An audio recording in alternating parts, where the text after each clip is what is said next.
Hello प्यारे बच्चों, कैसे हो आप? प्यारे बच्चों, इस वीडियो के पिछले पार्ट में हमने पढ़ा था कि किस तरह अंग्रेजों ने जब बंगाल का और उड़ीसा का शासन संभाला तो उन्होंने वहां किस तरह से खेती में टैक्स की व्यवस्था में सुधार की कोशिश की। इसके अंदर हमने दो चीजें पढ़ी थी, जिनमें से एक तो थी, सबसे पहले उन्होंने लागू किया था स्थायी बंदोबस्त। क्या लागू किया था?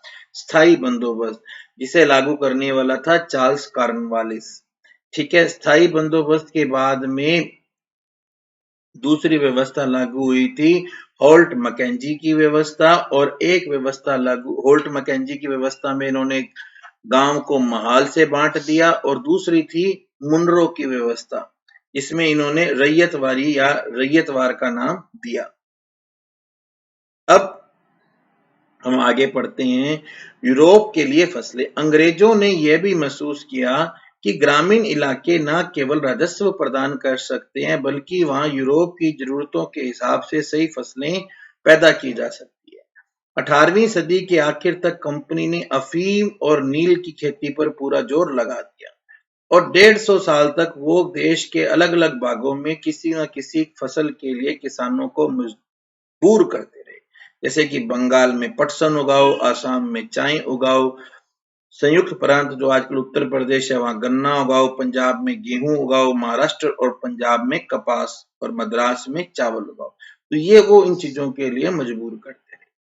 कैसे किया? किसानों ने अपनी जरूरत की फसलों की खेती को फैलाने के कई तरीके अपनाए। अब हम एक तरीके को समझते हैं। रंग का भी कोई इतिहास है। चित्र 5 और 6 में सूती कपड़ों के छापों की दो तस्वीर दी गई है।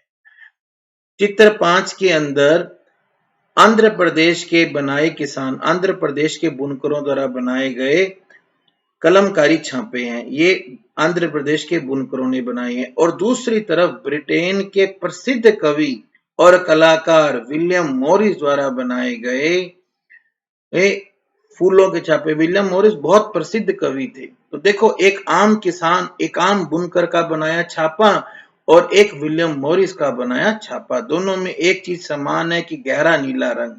इस गहरा नीला रंग, इसे हम आमतौर पर नील कहते हैं। आजकल आप वो उजाला नील यूज करते हो, वो आपको पता है ये रंग कैसे पैदा होता है? पहले ये रंग नील नाम के एक पौधे से निकाला जाता था। 19वीं सदी में जो मोरिस के छापों में इस्तेमाल किया गया नीला रंग भारत में उगने वाले नील के पौधों से ही तैयार किया गया होगा। उस समय भारत दुनिया में नील का सबसे बड़ा स्रोत था। भारतीय नील की मांग क्यों थी? नील का पौधा मुख्य रूप से उष्णकटिबंधीय गर्म इलाकों में उगता है। इटली, फ्रांस और ब्रिटेन के कपड़ा उत्पादक 13वीं शताब्दी तक कपड़े की रंगाई के लिए भारतीय नील का इस्तेमाल कर रहे थे। उस समय भारतीय नील की बहुत थोड़ी मात्रा ही यूरोपीय बाजार में पहुंचती थी। उसकी कीमत भी बहुत ऊंची रहती थी। इसलिए उनको बैंगनी और नीला रंग बनाने के लिए वोड नामक एक और पौधा यूज करना पड़ता था। वोड शीतोष्ण क्षेत्रों में उगता था, इसलिए यूरोप में आसानी से मिल जाता था। यह पौधा उत्तरी इटली, दक्षिणी फ्रांस, जर्मनी और ब्रिटेन के कई हिस्सों में उगता था। नील के साथ प्रतिस्पर्धा से परेशान यूरोप के वोड उत्पादकों ने सरकार पर दबाव डाला कि नील के आयात पर पाबंदी लगा दो। मगर कपड़े को रंगने वाले तो नील को ही पसंद करते थे। नील से बहुत चमकदार नीला रंग मिलता था। वोड से मिलने वाला रंग बेजान और फीका होता था। इसलिए 17वीं शताब्दी तक यूरोपीय कपड़ा उत्पादकों ने नील के आयात पर लगी पाबंदी में ढील के लिए अपनी सरकार को राजी कर लिया। सेंट डोमिंगियो में, जो कि कैरिबियाई द्वीप में है, फ्रांसीसी, ब्राजील में पुर्तगाली, जमैका में ब्रिटिश, वेनेजुएला में स्पेनिश, ये सब लोगों ने वहां कब्जे कर रखे थे। फ्रांस ने सेंट डोमिंगियो, कैरिबिया में, पुर्तगाल ने ब्राजील में, ब्रिटेन ने जमैका और स्पेन में वेनेजुएला में। उत्तरी अमेरिका में भी नील के बागान सामने आ गए। अब 18वीं शताब्दी के आखिर तक भारतीय नील की मांग और बढ़ गई। ब्रिटेन में औद्योगिकरण का युग शुरू हो गया। उसके कपास उत्पादन में भारी वृद्धि हो गई। अब कपड़ों की रंगाई की मांग और तेजी से बढ़ने लगी। उस समय वेस्ट इंडीज और अमेरिका से मिलने वाली आपूर्ति कई कारणों से बंद हो गई। 1783 से 89 के बीच दुनिया का नील उत्पादन आधा रह गया।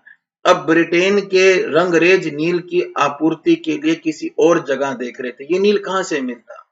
इसलिए ईस्ट इंडिया कंपनी ने भारत में नील की खेती बढ़ा दी।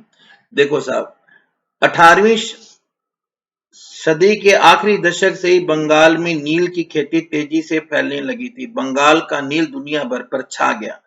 ब्रिटेन द्वारा आयात किए गए नील में भारतीय नील का हिस्सा 30% था। 1810 में ब्रिटेन द्वारा आयात किए गए नील में 95% भारतीय नील का हिस्सा था।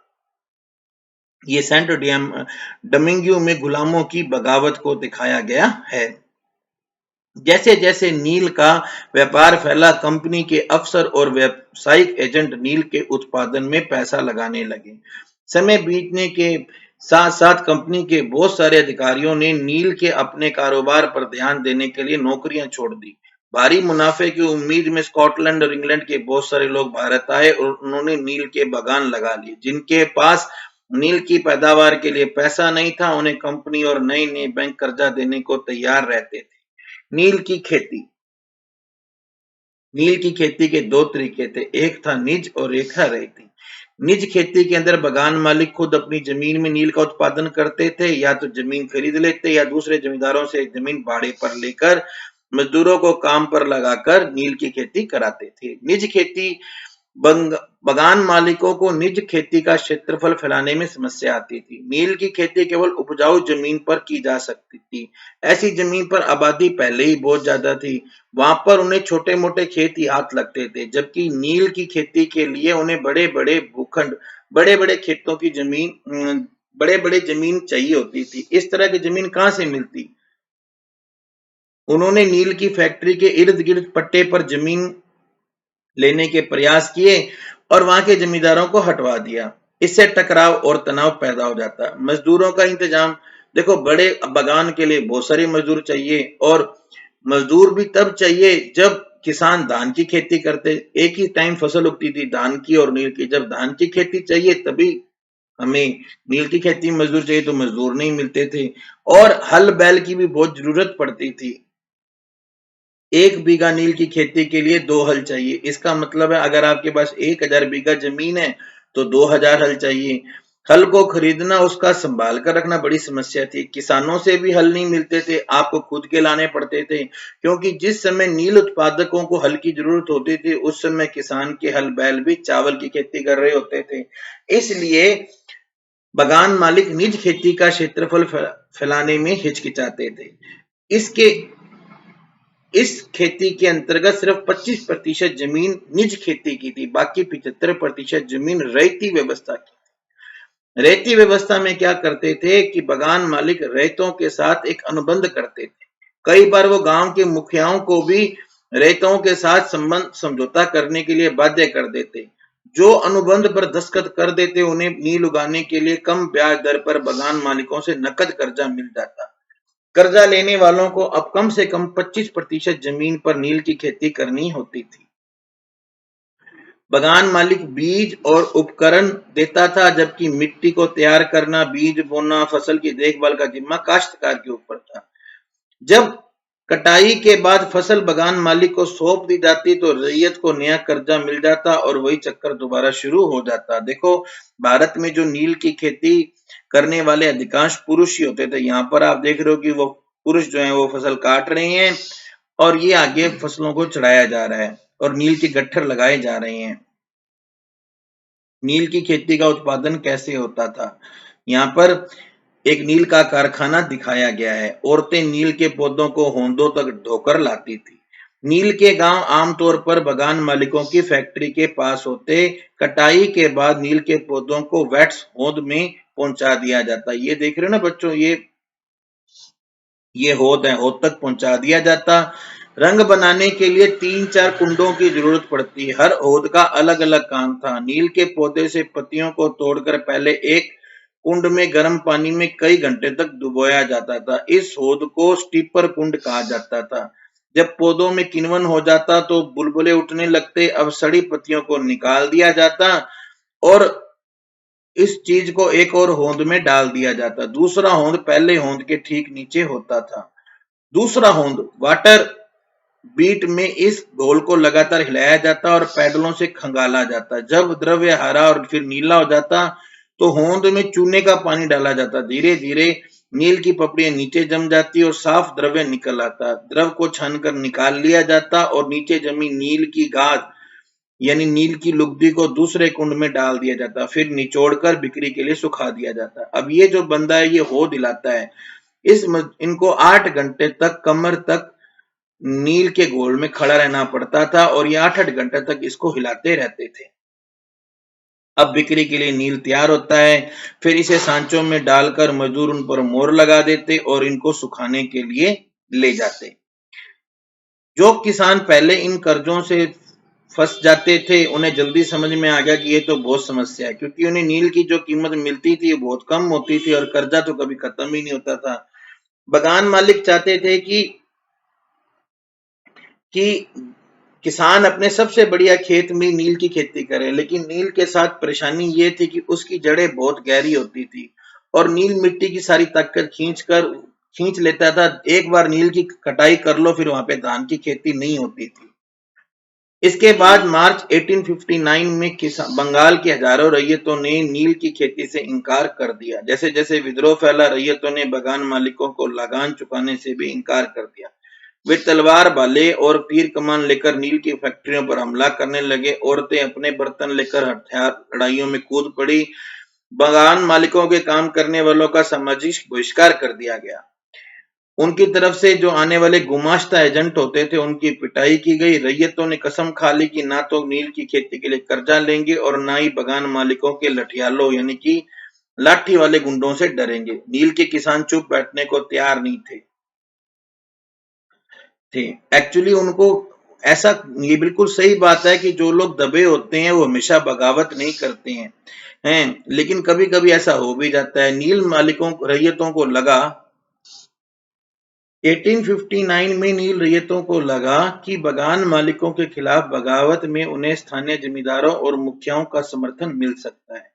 बहुत सारे गांवों में जिन मुखियाओं से नील के अनुबंधों पर जबरन दस्तखत कराए गए थे, उन्होंने ही नील किसानों को इकट्ठा कर लिया और लठियालों यानी कि लाठी वाले गुंडों के साथ आमने सामने की लड़ाई लड़ी। कई स्थानों पर रियायतों को बगावतों के लिए उकसाते हुए खुद जमींदार गांव गांव घूमने लगे। जमींदार इस बात से परेशान थे कि बगान मालिकों की ताकत बढ़ती जा रही थी और बगान मालिक जबरदस्ती लंबे समय के लिए उनसे जमीन ले लेते थे। नील के किसानों को यह लगा कि अंग्रेजी सरकार भी संघर्ष में उनका साथ देगी। 1857 की क्रांति के बाद ब्रिटिश सरकार एक और व्यापक विद्रोह के खतरे से डरी हुई थी। जब नील की खेती वाले जिलों में एक और बगावत की खबर फैली तो लेफ्टिनेंट गवर्नर ने 1859 की सर्दियों में इलाकों का दौरा लिया। रैयतों को लगा कि सरकार उनकी दुर्दशा से परेशान है। बरसात में मजिस्ट्रेट एशले ईडन ने एक नोटिस जारी किया जिसमें कहा गया कि रैयतों को नील के अनुबंध बांधने के लिए मजबूर नहीं किया जा सकता। इस नोटिस के आधार पर लोगों में खबर फैल गई कि रानी विक्टोरिया ने नील की खेती न करने का हुक्म दे दिया है। ईडन किसानों और विस्फोटक स्थितियों को नियंत्रित करने की कोशिश कर रहे थे। उसकी कार्रवाई को किसानों ने अपने विद्रोह का समर्थन मान लिया। जैसे जैसे विद्रोह फैला, कलकत्ता के पढ़े लिखे लोग भी नील जिलों की तरफ चल पड़े। उन्होंने रैयतों की दुर्दशा, बंगाल मालिकों की जोर जबरदस्ती और अत्याचारी नील व्यवस्था के बारे में लिखा।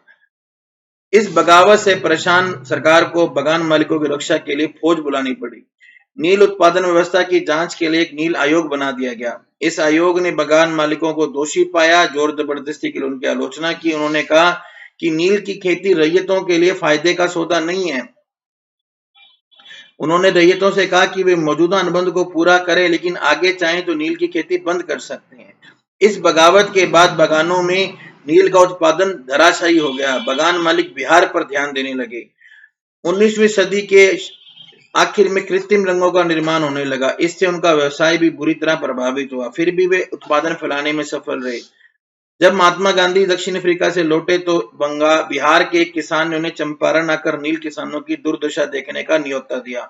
1917 में महात्मा गांधी का यह दौरा नील बगान मालिकों के खिलाफ चंपारण आंदोलन की शुरुआत थी।